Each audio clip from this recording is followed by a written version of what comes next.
नमस्कार। लोग पर्व लेकर के फिर से एक बार हाजिर हूँ मैं। जैसा कि मैं बताता रहा हूँ कि 6:30 से 7:30 बजे तक इस विशेष कार्यक्रम में हम आपका स्वागत करते हैं और आज फिर से हम आपके सामने उपस्थित हैं और हमारे साथ दो खास मेहमान फिर से उपस्थित हैं। दोनों का स्वागत है। एक तरफ हमारे आप देख रहे हैं पुष्परंजन जी हैं और दूसरी तरफ हमारे सहयोगी national bureau chief Pankaj ji हैं। तो पुष्परंजन जी भी वरिष्ठ पत्रकार हैं, आप सब पहले से परिचित हैं ही पुष्परंजन जी से। तो हम इन दोनों साथियों के साथ आज पूरे 1 घंटे बिहार चुनाव पर बातचीत करेंगे, जैसा कि हम लोग करते आ रहे हैं। और लगातार बिहार के चुनाव से संबंधित जो मुख्य बातें हैं वो हम आप तक लेकर के आते हैं और दिन भर की गतिविधियों पर चर्चा करते हैं। बिहार में क्या कुछ हो रहा है इस चुनाव के दौरान उन सब चीज़ों पे बातचीत करते हैं और उसका विश्लेषण करते हैं अपने दोनों विशेषज्ञों के साथ। और आज भी कई सारी बातें हैं, कई सारी खबरें हैं जो आप तक हम पहुंचाएंगे। लेकिन आप जैसा जानते हैं कि ये जो बिहार का चुनाव है वो इस कोरोना काल में इस देश में पहला चुनाव ऐसा हो रहा है, जिसे फुल फ्लेजेड चुनाव कहेंगे, वो चुनाव हो रहा है इस महामारी के बीच, कई सारी बंदिशों के बीच ये चुनाव हो रहा है, जिसमें बहुत सारी अलग अलग बंदिशें हैं और बहुत सारे कट शॉट किए गए हैं। मतलब कि जैसे चुनाव प्रचार जो है वो ज़्यादातर डिजिटल फॉर्म में लेके आया गया है। उसके अलावा चुनाव जो स्टार प्रचारक हैं उनकी संख्या कम कर दी गई है। घर घर जो डोर टू डोर कैंपेन उसको कट किया गया है, उसमें लिमिट कर दिया गया है। उसके मतलब सदस्यों की संख्या जो डोर टू डोर जाएंगे, अलग अलग पार्टियों के लिए अलग अलग जो है जो व्यवस्थाएं चुनाव आयोग ने की हैं उसकी बात मैं कर रहा हूं। लेकिन साथ साथ ये बताता चलूं कि जोश जो है वो बिहार में कम नहीं है। अलग अलग पार्टियां हैं और इस बार कई सारे गठबंधन हैं बिहार में, और जिस पे हम चर्चा करते आ रहे हैं। अलग अलग गठबंधन, लेकिन दो प्रमुख गठबंधन हैं, हम जान रहे हैं। एक तरफ एनडीए है तो दूसरी तरफ यूपीए है। लेकिन आप ये भी जानते हैं कि जो बिहार का जो चुनाव हो रहा है उस कोरोना काल में बहुत सारी चीज़ें पिछले 4-6 महीने में घटित हुई हैं। हमने प्रवासियों का वापस बिहार जाना और फिर बिहार में काम न मिलने के कारण फिर से वापस अपने ठिकाने की तरफ आना, और यहाँ जहाँ दिल्ली मुंबई जहाँ से भी लौट के गए थे वहाँ पे फिर से रोजगार की तलाश में प्रवासियों का जुट जाना, ये भी अपने आप में जताता है कि बिहार की स्थिति कैसी है, क्या है। तो इन सब पे भी हम चर्चा करते आ रहे हैं, आज भी चर्चा करेंगे। इसलिए आप सभी का इस खास कार्यक्रम लोक पर्व जो चुनाव पर आधारित है, चुनाव 2020 पर आधारित है, जिसमें न सिर्फ बिहार बल्कि जो उपचुनाव हो रहे हैं अलग अलग राज्यों में, 11 राज्य ऐसे हैं जिसमें से प्रमुख रूप से मध्य प्रदेश है जहां 28 सीटों पर उपचुनाव हो रहे हैं। उन राज्यों पर भी आधारित इस कार्यक्रम में हम चर्चा करेंगे। लेकिन आज बात सबसे पहले हम कर रहे हैं बिहार की, और बिहार के बारे में दो विशेष रूप से हमारे साथ जो हमारे मुख्य रूप से जो सहयोगी उपस्थित हैं उनसे हम चर्चा करेंगे। और सबसे पहले आपको हम बताते हैं कि आज एक पार्टी जो प्लुरल्स पार्टी है उनकी मुखिया जो खुद को मतलब पुष्पम प्रिया चौधरी जिन्होंने खुद को सीएम कैंडिडेट के रूप में बिहार चुनाव में अपने आप को घोषित किया है, उनका आज घोषणा पत्र जो है वो आ गया है। और इस घोषणा पत्र में उन्होंने यानी पुष्पम प्रिया चौधरी ने 2020 से 2030 का जो 10 साल का जो पूरा समय है, इस समय में उन्होंने ये घोषणा की है कि ये पूरे 10 साल में 80 लाख रोजगार देने का उन्होंने वादा किया है। उसके अलावा उनके और भी कई सारे वादे हैं। 8 जोन में बिहार को बांटने की बात है। तो ये अलग अलग बातें, उस पर हम चर्चा करेंगे। लेकिन सबसे पहले मैं पुष्परंजन जी आपकी तरफ आना चाहूँगा और पुष्पम प्रिया चौधरी के बारे में, क्योंकि देखिए मैनिफेस्टो सब लोग लेकर आ रहे हैं, लेकिन ये एक अलग पार्टी, देखिए बिहार में अलग अलग पार्टियां हैं, सबके नाम हम देख रहे हैं। जिस प्रकार मतलब कहीं ना कहीं उनके नाम जो है पार्टियों के नाम वो उस जगह को बिलोंग करते हुए है। लेकिन इंग्लैंड से आई हुई एक लड़की जो है वो प्लुरल्स पार्टी बनाती है जो बिहार से मैच नहीं खाता है। ये नाम भी बिहार से मैच नहीं खाता है। उनकी राजनीति जो है वो भी बिहार से मैच नहीं खाती है। एक अलग तरह की राजनीति करने की कोशिश पुष्पम प्रिया चौधरी कर रही हैं। क्या कहेंगे आप? देखिए, दो अलग चीज़ें हैं। एक तो जो नाम उन्होंने अपनी पार्टी की रखी है, आम आदमी जो उनके इलाके के खासकर लोग हैं उनको भी उसका उच्चारण करने में दिक्कत हो रही है जी। मैं उस इलाके में कई लोगों से फ़ोन पे ही बात की तो नाम पार्टी का लेने में उनको असुविधा हो रही थी। तो चौधरी पुष्पम प्रिया ऐसा करके भी बोल रहे थे वो लोग। दूसरा ये कि एक विज़न लेके इंसान आता है जो जिस परिवेश में वो थोड़ा ग्रोन अप हुई, मतलब कि ब्रिटेन कुछ महीने कुछ साल रही होंगी, तो एक कंसेप्ट फिर यूरोप में आदमी रहता है तो थोड़ा यूरोपियन टाइप से चाहता है कि हम बिहार को भी उसी तरह से बनाएं और उस विजन के साथ आएँ। तो हो सकता है कि उनके दिमाग में हो कि 10 जोन में उसे बांटें हम और फिर उसके बाद उसका विकास करें, लेकिन 10 साल के इस पूरे अंतराल में वो चाहती हैं विकास करना। हर पार्टी 5 साल के एजेंडे के साथ उतरती है चुनाव मैदान में और 5 साल का विजन होता है कि हम 5 साल में हमें ये चीज़ करके देना है जी। 10 साल में 10 क्या क्या चीज़ें हैं उन्होंने गिनाई आज। मगर एक होता है कि आदमी ज़मीन से फिर जुड़ के राजनीति करना चाहता है। बिहार का कोई भी मतदाता चाहता है कि उसका नेता यदि मुख्यमंत्री बनना चाहता है तो अपने गांव में या कोई ऐसा जगह को आप गोद लेते हैं, उसका विकास करके एक मॉडल बना के प्रस्तुत करते हैं कि देखिए जी ये हमारा मॉडल है और ऐसा हम चाहते हैं कि बिहार के बाकी गांव भी वैसे ही बने। मगर मैं बीच में टोकूंगा और इनके जो 8 पॉइंट हैं वो मैं बता दे रहा हूँ कि 8 डेवलपमेंट जोन में बिहार का विकास करना पहला। दूसरा, प्रत्येक डेवलपमेंट जोन में 8 औद्योगिक जोन की स्थापना करना, 8। उसके बाद कृषि को उद्योग का दर्जा दिलाना। फिर हर जोन में 1 लाख स्टार्टअप्स, कृषि, उद्योग, आईटी, फाइनेंस से संबंधित स्टार्टअप्स होंगे। हर जोन में फ्लड एंड इरिगेशन सिस्टम लागू होगा। उसके बाद प्रत्येक जोन में लर्निंग के 8 स्टेट ऑफ द आर्ट मतलब शिक्षा केंद्र होंगे। उसके बाद प्रत्येक वार्ड और पंचायत में 8 बुनियादी इंस्ट्रक्चर होंगे और 8वां जो है वो गरीबी रेखा के नीचे के परिवार को जीवन की 8 बुनियादी सुविधाएं दी जाएंगी। ये इन्होंने 8 पे अपने आप को फोकस किया। हो सकता है कि 8 उनका पुष्पम प्रिया चौधरी का शुभांक हो, लेकिन मैं कुछ अलग ढंग से बोल रहा हूँ। लेकिन पुष्परंजन जी, पुष्पम प्रिया चौधरी जो हैं वो कुछ अलग ढंग की राजनीति करना चाहती हैं बिहार में। कितना सफल हो पाएंगे? नहीं, अच्छी बात है। ये 8 का आंकड़ा जो है हर आदमी एक कुछ आंकड़े के साथ ही उतरता है तो बहुत अच्छी बात है। मैं ये कह रहा था कि जहां आदमी एक विकास का मॉडल प्रस्तुत करता है कि हमारा ये गांव है या हमने गोद लिया इस इलाके को और वो इलाके को ऐसे संवार के रखना है जी। वैसा कुछ उनके दरभंगा से लगभग 7-8 किलोमीटर दूर जो उनका गाँव है विशनपुर, उस गांव में उस तरह का विकास नहीं। उस गांव में आज भी 100 घर पानी में डूबे जैसे एक तरह से ही हैं कि उन सड़ा हुआ पानी वहाँ से लोग उससे रूबरू होते हैं। सड़कें संकरी सी और टूटी हुई सड़कों, लोगों ने उसके विजुअल्स भेजे हैं, सोशल मीडिया पे भी चल रहा है। तो एक अलग दिशा है। दूसरा ये उस सिक्के का जो दूसरा पहलू है, बड़ा अच्छा विजन डॉक्यूमेंट लेके आई, 8 का आंकड़ा लेके आई, मगर रिसोर्स क्या है? आप किसी प्रोजेक्ट को लेके आते हैं तो उस प्रोजेक्ट के साथ साथ आप ये भी बताते हैं कि रेवेन्यू कहाँ से आएगा। बहुत अच्छा विजन है कि आपने उसको इंडस्ट्री के कंसेप्ट से लाई, शिक्षा को, स्वास्थ्य को, ये सब लेके एक बिहार का भावी मुख्यमंत्री उतरता या उतरती है तो साथ साथ उसका रिसोर्स भी बताना होगा कि आप कैसे रेवेन्यू जनरेट कहाँ से करेंगे बिहार के लिए। ये सबसे महत्वपूर्ण सवाल। आपका क्या कहना है पंकज जी?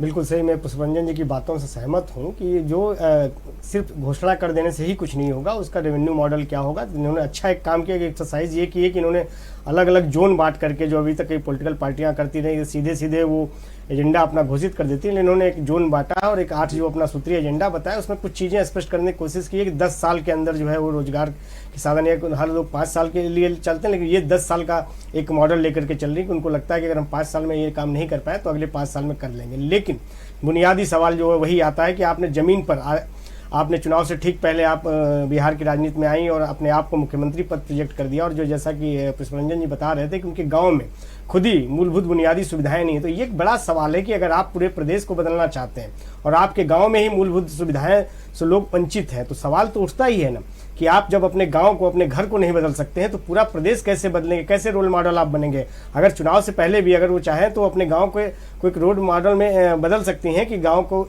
विकास जो है किस तरीके से उन्होंने कम समय में करके दिखाया। तो 10 साल का जो उनका एजेंडा है, उस तरह से मुझे नहीं लगता है कि 10 साल का उनका एजेंडा इनके इन सवालों से जो है पूरा हो पाएगा, क्योंकि सिर्फ कहने से कि हमने 10 साल में हम ये काम करेंगे, जो और पॉलिटिकल पार्टियां करती रही हैं, तमाम वादे चुनाव में होते हैं लेकिन वो पूरे नहीं होते हैं। उसको फिर जब अगली चुनाव आता है तो उसमें पिछले आंकड़ों को ही जोड़ करके और आगे के लिए फिर वो समय मांगते हैं। तो ये जो है उनके लिए एक तरह से राजनीति में नई है, नए तरह का प्रयोग करना चाहते हैं, लेकिन उसके लिए जो संसाधन चाहिए, जो लोगों का मोटिवेशन चाहिए, चूंकि बिहार का जो भौगोलिक परिदृश्य वो बिल्कुल अलग है। तो इस तरीके से जैसे दिल्ली में एक रोल मॉडल अरविंद केजरीवाल ने अपनाया, आम आदमी पार्टी कम समय में उन्होंने राजनीतिक दल खड़ा किया और 5 साल के बाद दूसरी बार भी सत्ता हासिल कर ली। तो कहने का मतलब ये है कि अगर पुष्पम प्रिया चौधरी को एक नया पॉलिटिकल पैमाना बिहार में करना है तो उसके लिए उनको पहले ग्राउंड पर उतर करके मेहनत करनी होगी, जो कि वो कहीं से दिखाई नहीं पड़ रहा। इसलिए सोशल मीडिया पर जो पुष्परंजन जी बता रहे थे कि उनकी गांव की जो तस्वीरें दिखाई जा रही हैं। पंकज जी, कुछ दर्शक जुड़े हुए हैं हमारे साथ, और जैसे नारायण यादव हैं वो कह रहे हैं ये तो हवाई बात हो गई, फंड कहाँ से आएगा। सबको मतलब आप अपना एक प्लान तो लेके आ रही हैं, लेकिन प्लान के आधार पे फंडिंग कैसे होगी ये सवाल भी है। लेकिन उसके अलावा कई लोग हैं जो हमारे साथ जुड़े हुए हैं। सिराज अंसारी हैं, वो कह रहे हैं कि मैं सऊदी अरब से आपका न्यूज़ देखता हूँ, आपका घूमता हुआ आईना भी देखता हूँ। फिर उसके अलावा आलम अंसारी हैं जो बोल रहे हैं कि भाई मैं आपकी न्यूज़ सऊदी अरबिया से ये भी देख रहे हैं, आलम अंसारी भी देख रहे हैं। और मेहदी समीर जो हैं वो लिख रहे हैं कि प्रशांत किशोर किसकी रणनीति तैयार कर रहे हैं बिहार में। बिल्कुल, आज हमारा सब्जेक्ट ये भी है समीर भाई की प्रशांत किशोर किसकी रणनीति तैयार कर रहे हैं, इस पे भी हम बात करेंगे। और आप सबके सवाल भी लेंगे, आपके विचार जो हैं वो भी हम लेंगे। लेकिन अभी बात हम कर रहे हैं पुष्पम प्रिया चौधरी की, जो बांकीपुर से चुनाव लड़ रही हैं और मधुबनी की बिस्फी सीट से भी चुनाव लड़ने की बात कही जा रही है। यानी 2 जगह से पुष्पम प्रिया चौधरी जो हैं वो चुनाव लड़ेंगी, ऐसा कहा जा रहा है। जिसमें बांकीपुर से तो चुनाव लड़ ही रही हैं, ये घोषित रूप से है। और उनके सामने शत्रुघ्न सिन्हा के बेटे लव सिन्हा हैं। तो एक बहुत ही मजेदार मुकाबला बांकीपुर में देखने को इस बार मिलेगा। और वहां पर 3 बार के बीजेपी के विधायक भी, सिटिंग विधायक हैं, वो भी चुनाव लड़ रहे हैं। तो पुष्परंजन जी, ओवरऑल अगर देखा जाए, जैसा कि हम लोग पुष्पम प्रिया चौधरी पे बात कर रहे हैं, पुष्पम प्रिया चौधरी का जो मैं बार बार इस बात को जानने की कोशिश कर रहा हूं कि उनकी पार्टी का जो नाम है, जैसा आप बता भी रहे थे कि कई लोगों की जुबान पे ही नहीं आता है, लेकिन कई बार ऐसा होता है पुष्परंजन जी की कुछ अलग करने की कोशिश आप कीजिए और उसमें सफल भी हो जाते हैं। कोई जरूरत नहीं है, कोई मतलब ये नहीं है कि आप असफल ही होंगे। इरादा यदि नेक है तो सफलता मिल भी जाती है। इस इरादे में और इसकी सफलता के परसेंटेज को आप कहाँ तक, मतलब अगर आंकना चाहें किसी पैमाने पे, तो कहाँ तक आप आंकें? नहीं, जब तक कोई जमीन पे कुछ महीने कुछ साल काम किया ना हो, अचानक कोई लंदन से आता है, अचानक कोई न्यूयॉर्क से आता है, अचानक तो ठीक है वो आ रही है, पढ़ के आ रही है, लेकिन उनका पूरा खानदान जो है नहीं, वो पॉलिटिक्स का है। मेरा आशा दूसरा है, के पूर्व एमएलसी रह चुके हैं। मेरा आशा दूसरा है राजीव जी। उनके चाचा भी रहे हैं और उनके पिताजी भी रहे हैं और बाकायदा नीतीश कुमार के समर्थकों में से रहे हैं, एमएलसी भी बन के आए। तो काफी कुछ उनका राजनीतिक परिवार है जी। मेरा आशय ये है कि एक तरफ आप बांकीपुर से लड़ रही हैं, दूसरा विकल्प आपने मधुबनी का रखा है। मधुबनी और दरभंगा में कई किलोमीटर की दूरी, एकदम नजदीक नहीं है, कम से कम 100-150 किलोमीटर की दूरी तो है ही। तो आप उस जगह पे जो आपका जन्म स्थान है, जो आपके पूर्वजों का कर्म स्थान है, वहां नहीं जाके मधुबनी से आप चुनाव लड़ना चाहती हैं, दूसरा चुनाव जो दूसरा विधानसभा सीट है। एक दूसरा नंबर ये कि इनके पूर्वजों का ठीक है, उन्होंने जो कुछ भी काम किया है वो अलग इशू है, उस पर मैं नहीं आ रहा, मगर जो प्रत्याशी है उसने क्या काम किया उससे ना तो आप वाकिफ हैं, ना मैं वाकिफ हूं, ना वहां के लोग वाकिफ हैं।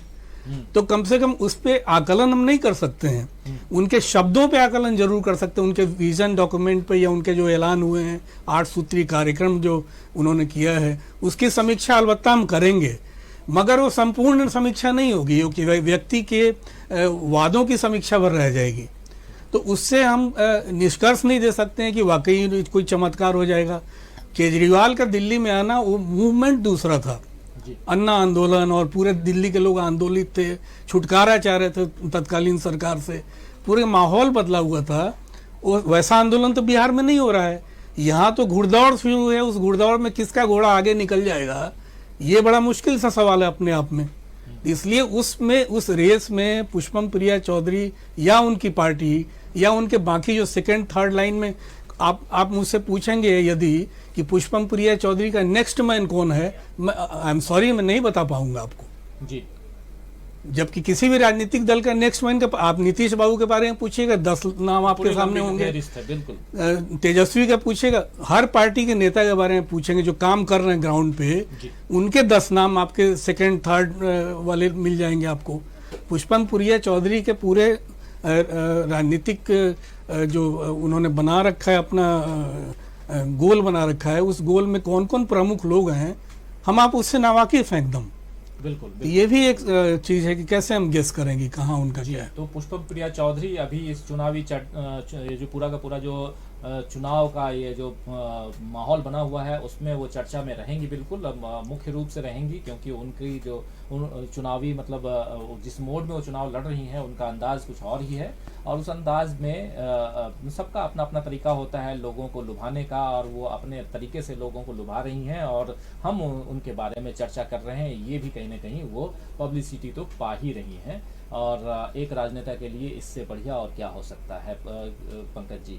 लेकिन आज पंकज जी नीतीश कुमार जो हैं वो भी चुनावी रैली में थे, और नीतीश कुमार ने फिर से अपने 15 साल का गुणगान करते हुए लालू यादव के कार्यकाल की और गुंडा राज की उन्होंने जम करके, और लगातार हम देख रहे हैं कि जेडीयू जो है वो सीधा का सीधा वार कर रहा है आरजेडी पे। लेकिन अगर 2015 में एक मंच पे दोनों थे, बहुत पुरानी बात नहीं, आप 15 साल पुरानी बात तो लेके आ रहे हैं, लेकिन क्या कारण था कि 2015 में आप एक साथ चले गए और उस समय दोनों गले मिल करके कह रहे थे कि हम लोग एक मंच पे हैं और हम लोग बिहार की भलाई के लिए और बाकी बिहार को तरक्की के रास्ते पे ले जाएंगे। तो अचानक से आप 2 साल मतलब पिछले 5 साल की बात को 15 साल पीछे लेके जा रहे हैं, कहीं ना कहीं अपने आप को बचाने, मतलब डिफेंसिव मोड में नीतीश कुमार क्यों है? बिल्कुल, देखिए ये एक बड़ा अच्छा सवाल किया आपने कि नीतीश कुमार डिफेंसिव मोड में क्यों है। मैं आपको आज ही एक आंकड़ा बता रहा हूँ, एनसीआरबी का एक आंकड़ा मैं पढ़ रहा था, जिसमें लालू यादव के 15 साल का और इनका क्या नाम है नीतीश कुमार के 15 साल का जो कार्यकाल का है वो अपहरण से लेकर के एक तुलना की थी, कंप्रेसिव स्टोरी थी, जिसमें ये दिखाया गया था कि 15 साल पहले जो लालू के राज में जो अपहरण हुए या जो अपराध की घटनाएं हुई उसमें नीतीश के कार्यकाल में उन घटनाओं में लगातार बढ़ोतरी होती चली गई। यानी साफ है कि अब बिहार में अपराध कम नहीं हुआ है। इस चीज़ को 1989 से लेकर के और 2019 तक के आंकड़ों पर देखा जाए तो लगातार ये आंकड़े बढ़ते रहे, जबकि सुशासन के नाम पर नीतीश कुमार दूसरी बार भी सत्ता में आए, तीसरी बार सत्ता में आने के लिए जो गले लगे, मंच पर आए, साझा किया, उनको लगा कि कहीं ना कहीं हम बिहार में जो है एक नया संगठन तैयार करके बिहार को बदलना चाहते थे। लेकिन कहीं न कहीं राजनीतिक महत्वाकांक्षाएं सभी की हो, चाहे वो आरजेडी के उप मुख्यमंत्री के तौर पर तेजस्वी यादव की रही हो या नीतीश कुमार की खुद की महत्वाकांक्षा रही हो, क्योंकि आप देखिए कि 2015 के चुनाव में जिस तरीके से नीतीश और लालू यादव गले मिलकर के एक मंच पर साझा करते हैं और सरकार बनाते हैं, भारतीय जनता पार्टी के पूरे मंसूबों पर पानी फेर देते हैं, क्योंकि उससे ठीक पहले 1 साल पहले लोकसभा चुनाव हुआ।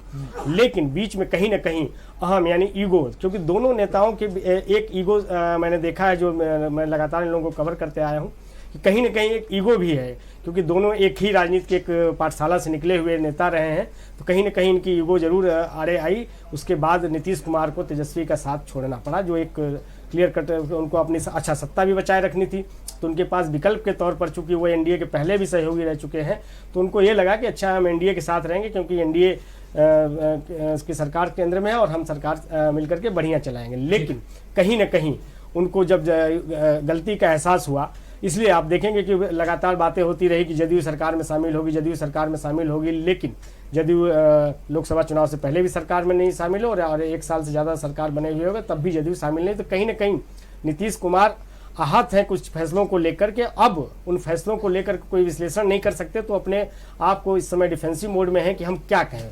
5 साल जो पहले सुशासन बाबू के नाम पर उन्होंने सत्ता पाई थी, आज जो है 5 साल बाद यानी 2015 और 2020 में किस नाम पर, कौन से सुशासन के नाम पर चुनाव लड़े, इसलिए वो लगातार अटैकिंग मोड में है कि लालू यादव के 15 साल के कार्यकाल को ही वो अब मुद्दा बनाया जा रहा है, क्योंकि अपने 15 साल क्या किया उन्होंने, इसका उनके पास बहुत ज्यादा लेखा जोखा नजर नहीं आ रहा है। पुष्परंजन जी, क्या नीतीश कुमार का ग्राफ गिर रहा है? देखिए, वो तो पहले जिसकी बात तो कर रहे थे उनके हिसाब से वो दुशासन था, इनका था वो सुशासन था। तो इंसान बराबर अपनी चीज़ों को तो अच्छा कहता ही है, कभी आलोचना तो करेगा नहीं उन चीज़ों को लेके। अब ये सीधा सीधा ट्वीट वार जो शुरू हुआ, लालू यादव जेल से ही ट्वीट कर रहे हैं कि अब आप थक गए हैं, आराम कीजिए अब आप। जी। तो जवाब में इन्होंने मंच से ही कहा कि अब आप जेल में आपको आराम करने के लिए पूरा वक्त दिया गया है, अब वहीं निश्चिंत होकर आराम करें। मतलब अब सीधा दो बड़े नेता, दो एक विचारधारा से निकले नेता, अब सीधा लड़ाई, बीच बीच में तीर जो है इनके पुत्र तो चला ही रहे हैं लालू यादव के, मगर अब पिता पुत्र दोनों ही चला रहे हैं एक तरह से। तो एक परिदृश्य तो ये है चुनाव का।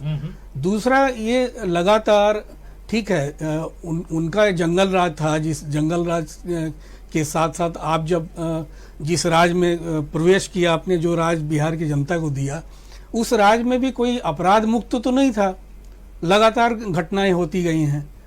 और इस पूरे चुनावी मोड में आप हैं, तो आपको उस जंगल राज का आंकड़ा भी देना चाहिए, अपने राज का भी अपराध मुक्त आंकड़ा देना चाहिए था कि देखिए हमने क्या किया। और विकास का जो इनका लगातार जो आंकड़े इनके हैं कि इन्होंने कितनी इंडस्ट्री लगाई, क्या लगाई, वो सब चुनावी सीन से गायब है। वो लगातार समंदर की बात करते रहे कि समंदर बिहार में नहीं है। तो बिहार में समंदर तो नेपाल से आ ही जाता है हर समय, हर साल बाढ़ के रूप में। तो आप उस समंदर को भी नहीं रोक पाते हैं, उससे और भी विनाश होता है आपका। फिर आप नेपाल पर ठीकरा फोड़ते हैं कि भाई वहाँ पर उसकी वजह से बिहार का सत्यानाश हो रहा है। तो किसी भी मोर्चे पर अगर वहाँ का समंदर पानी रोकना है आपको, तो यहाँ भी उसका कोई उपाय करते, फिर इंडस्ट्रियल जोन बनाते। आज पुष्पम प्रिया चौधरी जैसे एक एकदम नवोदित नेता को बिहार में आके बताना पड़ रहा है कि इंडस्ट्री कैसे आपको लगाना है, तो ये भी शर्मनाक है।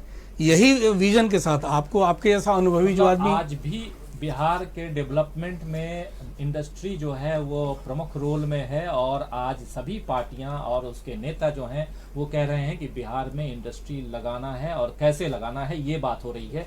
कल हमने चर्चा की थी, पप्पू यादव ने भी कहा था कि बिहार में हम इंडस्ट्री लगाएंगे और जो इंडस्ट्रियलिस्ट आएंगे उनको टैक्स फ्री कर देंगे। आप याद कीजिए, कुमार पंकज जी और पुष्परंजन जी कल ही ये बात हुई थी। लेकिन साथ साथ आज भी जब बात पुष्पम प्रिया की बात हो रही है तब भी वही कह रही हैं। और अगर नीतीश कुमार की बात होती है तो वो लालू यादव के कार्यकाल की बात करते हैं और बिहार के जंगल राज की बात करते हैं। लेकिन अपने पिछले 15 साल में उन्होंने एक बात जरूर कही है कि बिहार जो है वो देश में अपराध के मामले में 23वें स्थान पे आ गया है, यानी बिहार में अपराध कम हुआ है।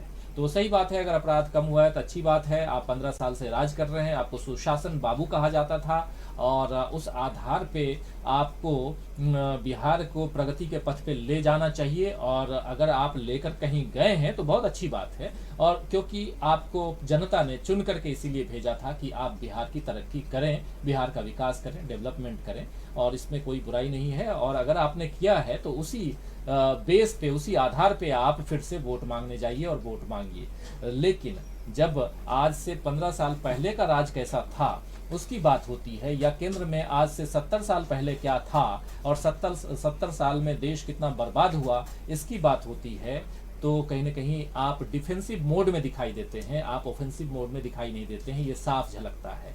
खैर, चर्चा को आगे बढ़ाएंगे, और उससे पहले कई हमारे साथी जो जुड़े हुए हैं उनके कुछ जो विचार हैं वो आप तक रखना चाहूँगा। यूट्यूब कंपनी नाम के हैंडल से लिख रहे हैं अहमद गजाली की, I mean politics is a game, please speak my name. ठीक है, बिल्कुल, पॉलिटिक्स जो है वो गेम ही है, गजाली साहब बिल्कुल सही कह रहे हैं। उसके अलावा पठान इलियास हैं, वो आदाब कह रहे हैं। राजीव जी और पुष्परंजन जी और कुमार पंकज जी भी हमारे साथ हैं, आपको भी आदाब कह रहे हैं। समीर है। प्रशांत किशोर अब किसी पार्टी में हैं नहीं हैं क्या बिहार राज्य में, ये पूछ रहे हैं। और नजीम शेख हैं, वो गुड न्यूज कह रहे हैं। फिर YouTube is a business of earn source, I am right, ये कह रहे हैं। उसके अलावा खैर ये बिजनेस की बात नहीं, अभी हम पॉलिटिक्स की बात कर रहे हैं भाई साहब। और फारूक खान वो हाई कर रहे हैं। उसके अलावा नसीम अफजल हैं, वो कह रहे हैं ओनली आरजेडी, कांग्रेस और आरजेडी यानी महागठबंधन की बात कर रहे हैं। नारायण यादव जो हैं वो कह रहे हैं कि प्रशांत किशोर ज़्यादा बंगाल में ध्यान दे रहे हैं। तो प्रशांत किशोर की बात आ रही है पुष्परंजन जी। सिराज अंसारी कह रहे हैं, पूछ रहे हैं कि कन्हैया कुमार किसी पार्टी से जुड़े हैं कि नहीं, अभी क्या चुनाव लड़ रहे हैं। तो आपको बता दूं, बिल्कुल अंसारी जी, मैं बता दूं कि कन्हैया कुमार जो हैं वो बिल्कुल सीपीआई से यानी भारतीय कम्युनिस्ट पार्टी से जुड़े हुए हैं और उस नेशनल काउंसिल में उसके नेशनल काउंसिल में हैं और उस पार्टी से चुनाव इस बार नहीं लड़ रहे हैं, लेकिन उन्होंने पिछला चुनाव जो पार्लियामेंट्री बोर्ड का जो चुनाव था, मतलब कि संसदीय चुनाव जो था, वो बेगूसराय से लड़े थे वो, और उसमें उन्हें गिरिराज सिंह के हाथों हार मिली थी। तो और भी कई साथी हमारे साथ जुड़ रहे हैं। रिंटू यादव, नहीं, उन्हें ये बता दीजिए कि 6 जगहों से सीपीआई चुनाव लड़ रही बिहार में, और उसके प्रचार में बिल्कुल बिहार में सीपीआई जो है 6 जगहों से चुनाव लड़ रही है, ये सब बात भी करेंगे। लेकिन इस बीच मैं आपको एक न्यूज अपडेट जो है वो बता दूं कि आज दिन भर बिहार में 5-7 जो न्यूज हैं, प्रमुख घटनाएं हैं, वो क्या रही हैं, आइए जल्दी से उसको देख लेते हैं। फिर आगे आप सब जो कई सारे साथी हमारे साथ जुड़े हुए हैं उनकी चर्चा भी हम करेंगे, और पुष्परंजन जी और पंकज जी हमारे साथ जुड़े हुए हैं, इनकी बात भी हम आप तक पहुंचाएंगे।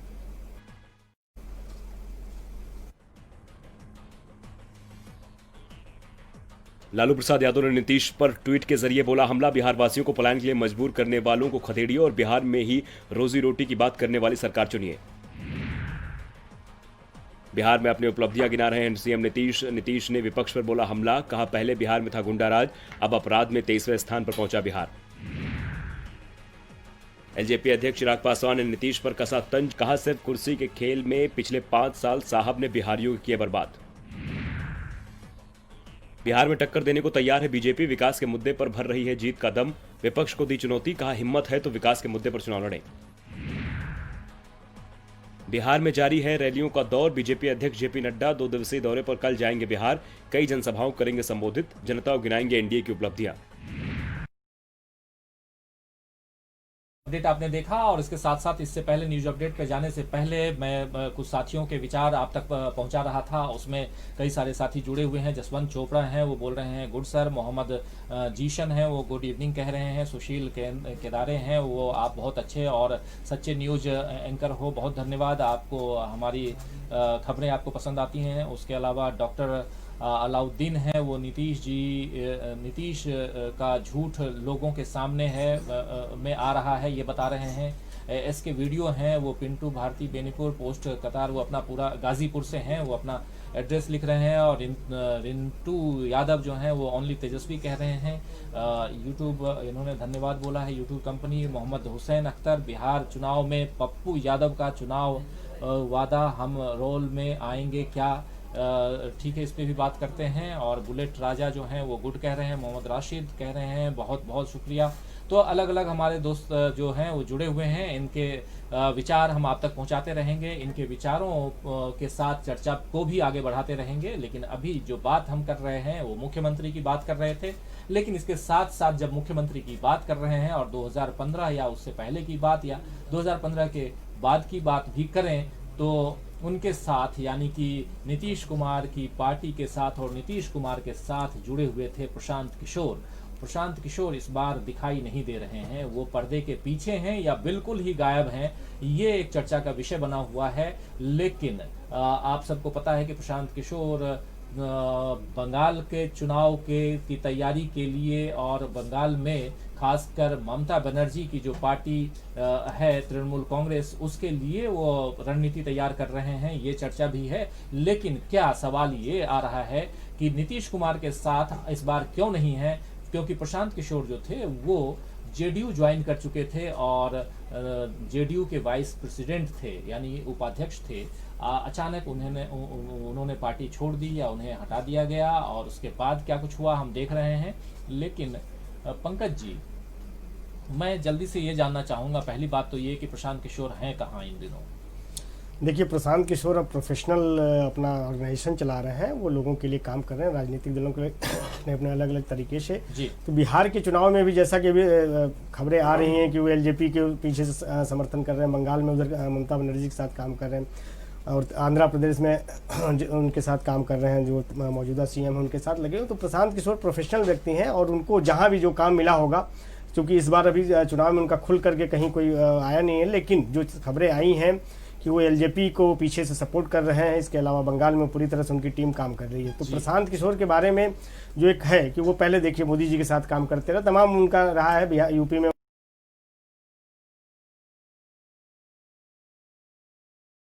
किशोर जो है वो पीके बने। पीके बने, जी बिल्कुल। ये हम सब ने देखा हाँ, है। हमने गुजरात भारत चुनाव की में उनका राजनीति देखा है, में। काम बिल्कुल, उनका देखा था। बिल्कुल, आपने तो बहुत नजदीक से देखा जी, है बिल्कुल। गुजरात चुनाव में। लेकिन गुजरात चुनाव के बाद फिर जो नेशनल असेंबली का मतलब लोकसभा था, उसमें भी है, उसको भी देखा है हम लोगों ने। लेकिन अभी प्रशांत किशोर के बारे में ये खबर आ रही है पुष्परंजन जी कि पर्दे के पीछे वो चिराग पासवान की मदद कर रहे हैं। क्या कहेंगे? देखिए, हनुमान जब संजीवनी बूटी लेके चले थे, लाने के लिए जब चले थे, तो मार्ग में कालनेमी नाम का एक असुर जो है वो भी खड़ा हो गया था उनका मार्ग रोकने के लिए। जी फिर कालनेमी का बड़े तरीके से बदवद हुआ। जी। तो ये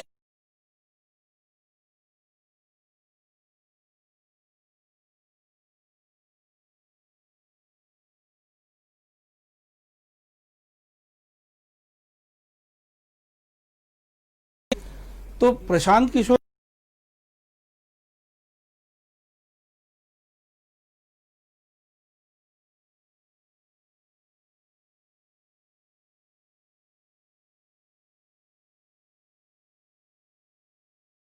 भी की थी कि हम एक विजन के साथ बिहार को, नया बिहार लेके आना चाहते हैं, और उस नया बिहार के लिए आप लोग कितने लोग इच्छुक हैं, पूरा एक डाटा बैंक उन्होंने बनाया था।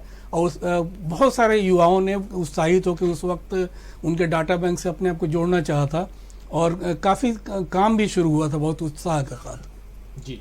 अचानक प्रशांत किशोर नेपथ्य में चले जाते हैं, और बिहार की राजनीति में पिछले 4-5 महीने से न कोई चर्चा, न कोई नाम, न कुछ कि कैसे प्रशांत किशोर आना चाहते हैं।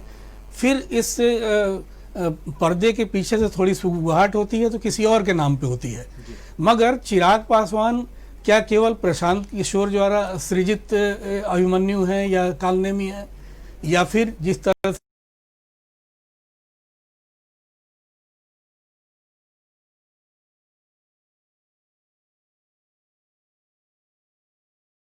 घर पे ही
जो मौजूदा समय इसमें लोग यही कयास लगा रहे हैं कि प्रधानमंत्री कार्यालय ही पूरा वो कर रहा है, पूरा देश चला रहा है, मंत्रियों के लिए कोई बहुत स्पेस नहीं बचा हुआ है, और चुनाव पर भी प्रधानमंत्री कार्यालय की पैनी नज़र है। लेकिन मुझे जो अनुमान ये लगता है कि इसके अलावा कई सारी और एजेंसियां हैं, प्रशांत किशोर ही एक नाम नहीं बल्कि इस तरह की, प्रशांत किशोर की तरह कई सारी और एजेंसियां हैं जो काम कर रही हैं, पर्दे के पीछे होकर के काम कर रहे हैं। कोई आरजेडी के लिए काम कर रहा है, तो कोई जेडीयू के लिए काम कर रहा है, तो कोई बीजेपी के लिए काम कर रहा है, तो अलग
मंत्री कुछ बोलने वाले हैं, तब तक पता नहीं चलता है जब तक वो कुछ अपने मुंह से बोल न दे। तो ये एक बड़ा साइलेंट तरीके का वो चलता है। एज ए रिपोर्टर जब हम लोग कवर करते थे तो हम लोग ये लिखते थे कि फला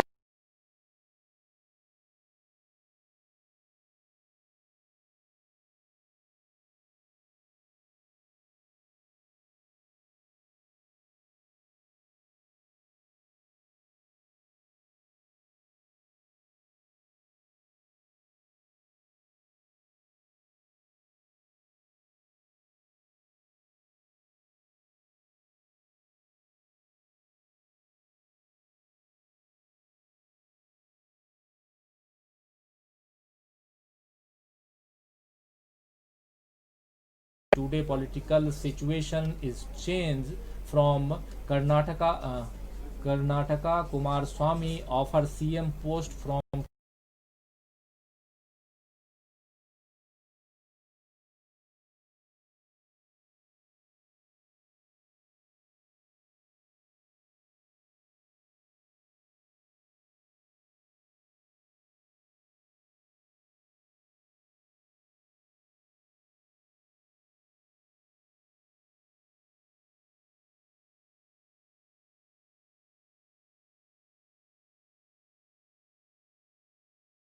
अंदर खाने में मतलब पर्दे के पीछे से चिराग पासवान की मदद कर रहे हैं। तो अगर ऐसा है तब भी इसमें कोई बुराई नहीं है कि पॉलिटिकल पार्टियां जो हैं वो किसी न किसी की मदद लेती हैं। और अगर चिराग पासवान अघोषित रूप से प्रशांत किशोर की मदद ले रहे हैं तो इसमें कोई बुराई नहीं है। और ऐसा अगर दूसरी पार्टियों की भी मदद, मतलब दूसरे ऐसे अगर कोई पॉलिटिकल जानकार हैं और रणनीतिकार हैं, अगर वो ऐसे रणनीतिकार कोई किसी और के पास हों और अघोषित रूप से हो भी सकते हैं, क्योंकि देखिए पुष्परंजन जी, प्रशांत किशोर तो एक ब्रांड बन गए, इसलिए उनका नाम आता है, उनकी चर्चा होती है। कई ऐसे लोग हैं जो ब्रांड नहीं हैं, लेकिन हर पार्टी में उनकी रणनीति तैयार तो करते ही है ना। चाहे वो आज की तारीख में नीतीश कुमार क्या बिना रणनीतिकार के साथ काम कर रहे होंगे, क्या उनके उसमें कोई रणनीति बनाने वाला नहीं होगा, चुनावी रणनीति कैसे तैयार की जाए, उनका कोई मैनेजमेंट नहीं देख रहा होगा, या एनडीए में भी ऐसी स्थिति नहीं है क्या, कांग्रेस में या आरजेडी में नहीं है क्या, या जो छोटे दल हैं उनकी बात कर लूँ तो पप्पू यादव के पास कोई रणनीतिकार नहीं होगा क्या। तो रणनीतिकार है, हर जगह है, और उसमें प्रशांत किशोर ने एक अपनी ब्रांडिंग कर ली है, इसलिए उनकी चर्चा हो रही है यहाँ पे। लेकिन साथियों आपको बता दूं कि प्रशांत किशोर जहाँ भी, जैसे भी, जिसके साथ भी हो, उनकी चर्चा इसलिए हो रही है क्योंकि वो एक पॉलिटिशियन भी हैं और उन्होंने पिछले दिनों ही जेडीयू ज्वाइन किया था कुछ साल पहले, और फिर वो जेडीयू से हटा दिए गए या उन्होंने छोड़ दिया। इसलिए हम लोग प्रशांत किशोर की बात कर रहे थे, लेकिन रणनीति की जो बात हम लोग कर रहे थे। जी पुष्परंजन जी, इसमें एक चीज़ और, एक तरह से किस तरह से व्यापार हो गया है, मतलब कि हर पॉलिटिकल पार्टी, जो बड़ी पॉलिटिकल राजनीतिक दल हैं, उनको अपनी एक रणनीति के लिए कहीं ना कहीं एजेंसी को हायर करते हैं। वो लोग बीजेपी तक हायर करना पड़ा है। मेरे कई जानने वाले लोग हैं जो साथ में पढ़े हैं, वो किसी ज़माने में बीजेपी के रणनीतिकार के रूप में अपना करियर शुरू किया। प्रशांत किशोर के बाद दिल्ली में जो लोकसभा चुनाव हुआ उसमें वो लोग बाकायदा रणनीतिकार बने, बैनर पोस्टर से लेकर हर चीज़ वही तय करते थे। उसके बाद जैसे जेडीयू की बात हो रही है, उसमें त्यागी जी जो हैं बड़े नेता हैं, उनका पुत्र स्वयं इस कारोबार में है। प्रशांत किशोर पहली बार मुझे लगता है किसी चुनाव में अदृश्य रूप से काम कर रहे हैं, अगर कर रहे हैं तो, क्योंकि जब तक आधिकारिक रूप से नहीं बोलेंगे कि हम फलां पार्टी के लिए हमारी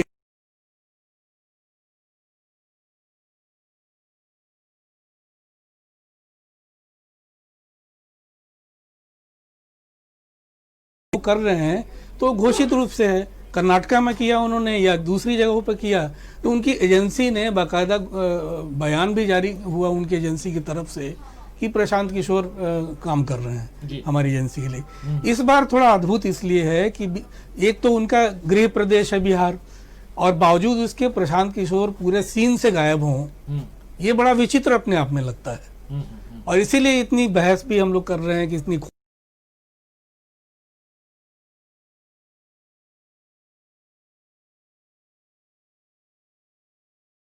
उठा रहे हैं और बाकी लोग भी उठा रहे हैं। जी जी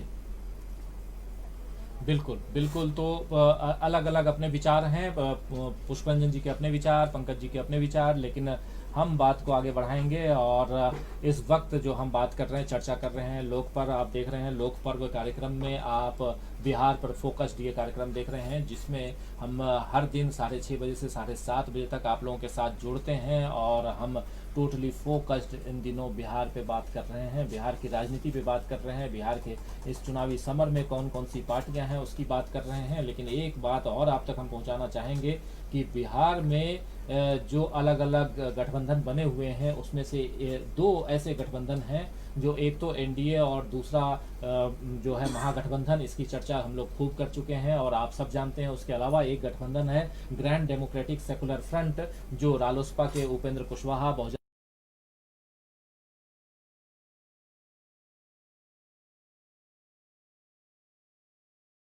भारतीय समाज पार्टी ने मिलकर के इस ग्रैंड सेकुलर फ्रंट को बनाया है और इसके मुखिया यानी कि उपेंद्र कुशवाहा इसके सीएम पद के उम्मीदवार के रूप में हैं इस ग्रैंड डेमोक्रेटिक सेकुलर फ्रंट में। और दूसरी तरफ जो दूसरा गठबंधन है वो है जन अधिकार पार्टी लोकतांत्रिक गठबंधन, और इसके राष्ट्रीय अध्यक्ष जो हैं वो पप्पू यादव हैं, मतलब ये उनकी पार्टी जन अधिकार पार्टी, और पप्पू यादव को आप सब जानते हैं कि उनका है। लेकिन एक इन्होंने जो गठबंधन बनाया है उस गठबंधन का नाम प्रगतिशील लोकतांत्रिक गठबंधन है, यानी पीडीए है, प्रगतिशील लोकतांत्रिक गठबंधन पीडीए। और इस गठबंधन में चंद्रशेखर आजाद की अध्यक्षता वाली आजाद समाज पार्टी, एम.के. फैजी के नेतृत्व वाली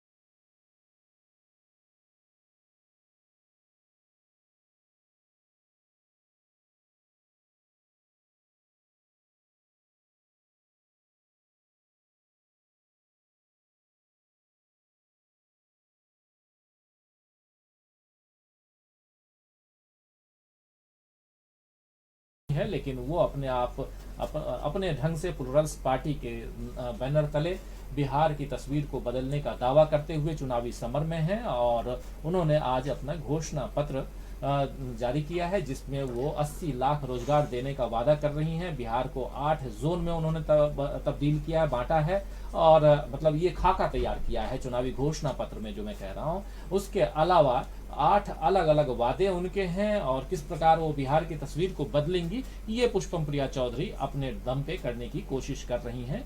लेकिन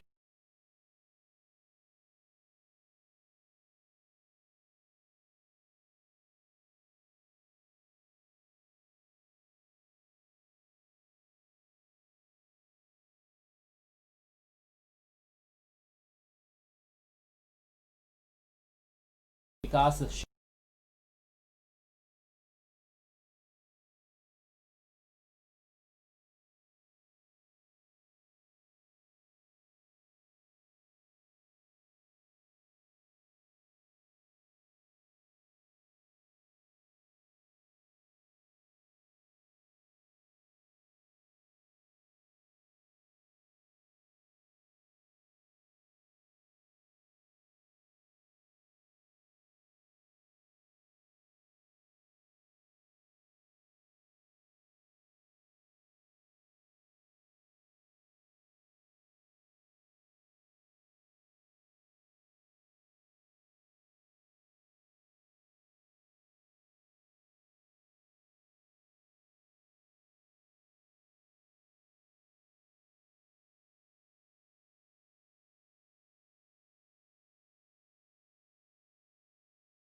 और आतंकवाद सब कुछ हम देख चुके हैं बिहार की राजनीति में। अभी तक फल फूल रहा है, ये बातें हो रही हैं, तो आगे कहाँ तक ये बातें पहुंचेंगी, मतलब सियासी घमासान और आगे कहाँ तक पहुंचेगा, ये बातें होती रहेंगी। गठबंधन की बात कर रहा था पंकज जी, गठबंधन में जो पप्पू यादव का गठबंधन है वो भी ताल ठोक रहा है, उसके बारे में आप क्या कहेंगे?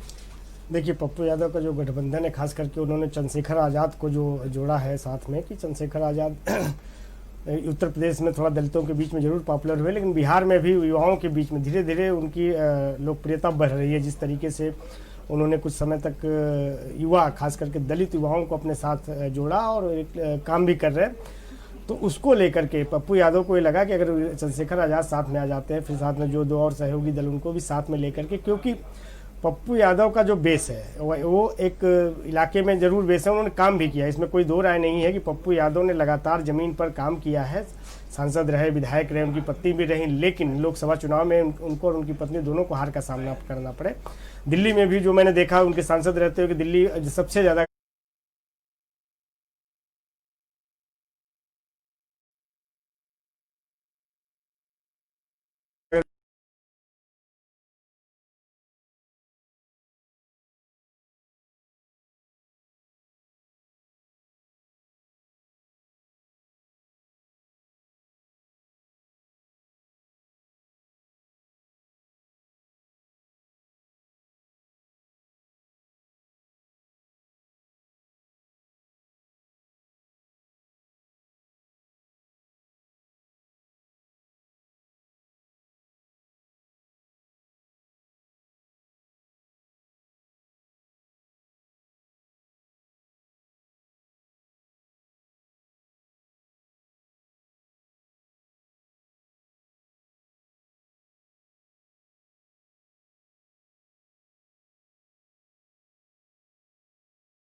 हम गद्दी छोड़ देंगे, लेकिन सवाल यह है कि क्या सत्ता तक पहुंच पाएंगे। जैसा आपने कहा कि वो बात सही है कि क्या ये सत्ता तक पहुंच पाएंगे, कितनी सीटें जीत पाएंगे। सबसे बड़ा सवाल यह है कि कितनी सीटें पप्पू यादव के नेतृत्व में उनका गठबंधन जीत पाता है।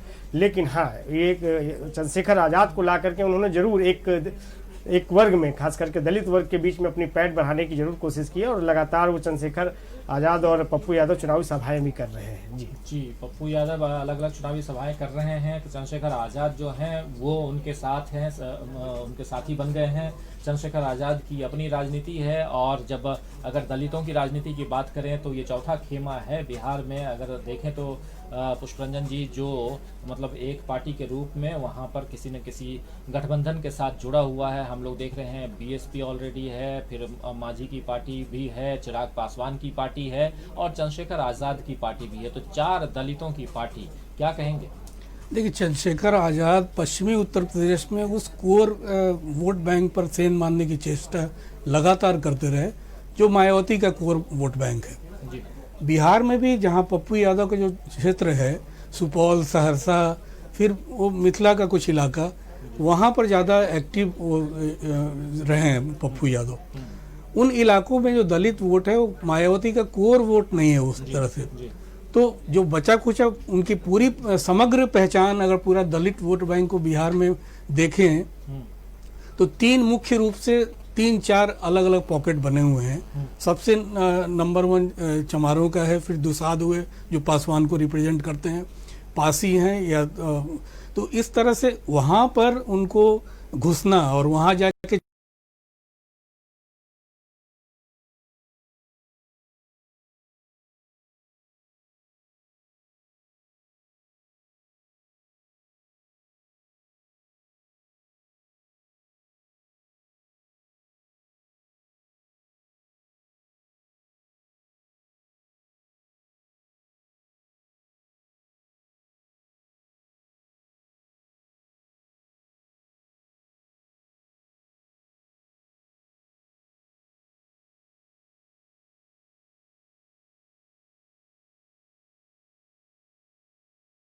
सुंदर दास को लेके और दूसरे लोगों को, जो बड़े दलित नेता हैं वहाँ पर, मांझी हैं या और लोग हैं, उनको जानता है।